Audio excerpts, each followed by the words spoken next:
What's up, Insiders? It's Rachel here, and I'm a product manager on YouTube's recommendation system. Today, I'm going to answer some of your questions about how it works, so let's get to it. Question number one. This is from a creator who's asking what they should focus on. So I know YouTube was really pushing daily uploads in 2015, 2017. Right now, it seems like topics that have the most click potential do the best. What would you suggest with modern YouTube algorithm and audience in mind? So I would say optimize for the long term. If you're doing this to try and build a business, you want to build an audience who are likely to return to watch more consistently. Our systems have never actually optimized or used signals about how many videos a channel uploads to determine whether or not they should be recommended. We do use a viewer's watch history, however. So of course, if the more a viewer watches content from your channel, especially regularly, the more likely your videos are to be recommended. But uploading more often doesn't necessarily mean that viewers will watch everything you upload, and uploading less doesn't mean those videos won't also get a fair chance.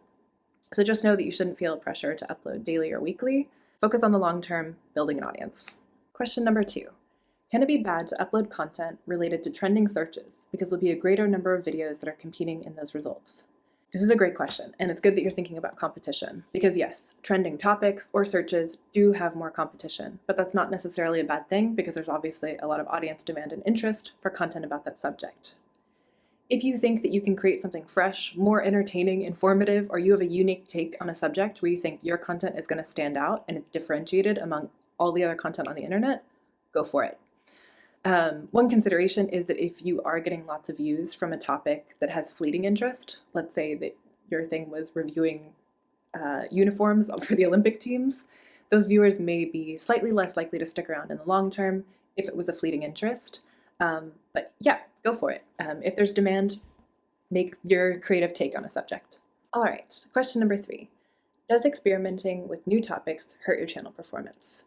No, experiment away. Our systems try to match viewers with individual videos that they're most likely to watch. It shouldn't impact your channel performance or the likelihood of your future videos being recommended if one of those experiments doesn't work out. However, if you're experimenting and you start developing audiences that are like totally distinct from each other, let's say you're making videos about like soup recipes and then you have a bunch of stuff about origami tutorials, maybe you might want to split those into separate channels, less for our discovery systems, but more just to help viewers so they don't have content in places like their subs feed that isn't what they initially signed up to watch. So if they start becoming really distinct, you could separate them, but experiment away. Last question. This one is about comments. If I have a lot of comments, I notice the videos perform really well, but I want to make sure that I delete or filter gibberish comments so I have like a healthy comment section. Does that hurt the engagement of my video? Delete those comments if you don't want them. So good comments are probably correlated with viewers being happy and satisfied with video. What we use are things like, are viewers going to click a video? How long are they going to watch? And how much of the video will they watch? Are they satisfied? Are they likely to return to watch more of the channel? If you have good comments, your video might do better, but that's because viewers are probably happy with the video and that's just being represented in the comment section. But if you have fewer comments, it's not going to hurt your video's performance. So yeah, delete them if you wish. If you have any questions about how the discovery system works or YouTube analytics, drop them below. We'll try and answer them in future videos.